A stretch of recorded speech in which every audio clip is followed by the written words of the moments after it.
The Zephyrian High Command had calculated every variable. Their quantum computers had analyzed human behavioral patterns across millennia, studying everything from ancient tribal warfare to modern diplomatic protocols. The conclusion was unanimous. Humans were a species of negotiators, not warriors.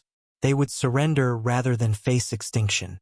Admiral Kethvar watched the blue marble of Earth rotate slowly on his command screen, its cities glowing like scattered diamonds against the darkness. 3 massive Zephyrian dreadnoughts hung in orbit, their weapons trained on major population centers. The ultimatum had been delivered 48 hours ago. Surrender all military assets and submit to Zephyrian rule, or watch their world burn. Still no response from the human governments, reported his tactical officer, her scaled fingers dancing across holographic displays. Their military fleets remain in defensive positions around their colonies. Kethvar's mandibles clicked in satisfaction. The humans were following the predicted pattern perfectly. They would negotiate, offer concessions, perhaps even sacrifice some of their outer colonies to save their homeworld. It was the logical choice for a species that valued individual life over collective strength. The first sign that their calculations were wrong came at 0347 hours. Ship time. Admiral. The sensor operator's voice carried an edge of uncertainty. I'm detecting massive gravitational distortions at the edge of the system. Multiple contacts emerging from hyperspace. The main display shifted, revealing pinpricks of light materializing in the void beyond Pluto's orbit. 1 became 10. 10 became 50. 50 became hundreds. The distortions continued cascading inward, each wave bringing more ships than the last. Impossible, Kethvar breathed, his confidence evaporating like mist.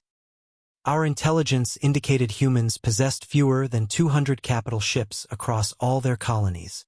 His tactical officer's skin had shifted to a pale yellow, the Zephyrian equivalent of going white with shock. Admiral, I'm reading over 3,000 ships and the count is still rising. Configuration unknown, but energy signatures suggest these are not standard human vessels.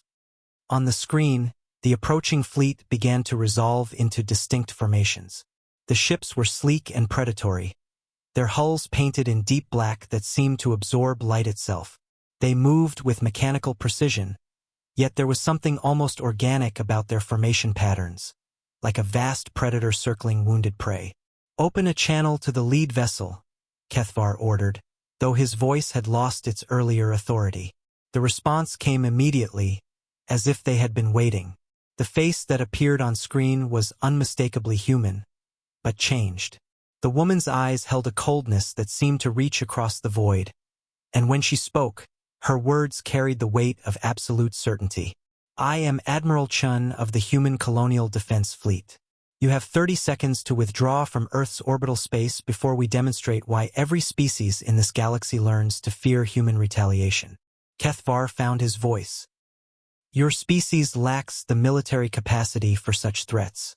Your analysis, Admiral Chun interrupted, failed to account for what happens when you threaten a species that spent 10,000 years perfecting the art of warfare before they ever left their homeworld. We've been building this fleet in the darkness between stars for the past century, waiting for someone foolish enough to test our resolve. The tactical display updated with horrifying clarity. The human fleet had arranged itself in a perfect sphere around the inner system, cutting off every escape route. Energy readings spiked as thousands of weapon systems came online simultaneously. We are not the negotiators you believed us to be, Admiral Chun continued, her expression never changing. We are the descendants of predators who conquered an entire world through violence and cunning. You made one critical error in your calculations, Admiral Kethvar. The Zephyrian commander's blood turned to ice at the casual use of his name. You assumed, Chun said, her finger hovering over what could only be a weapon's control, that a species capable of mercy was incapable of wrath. Today, you learn the difference.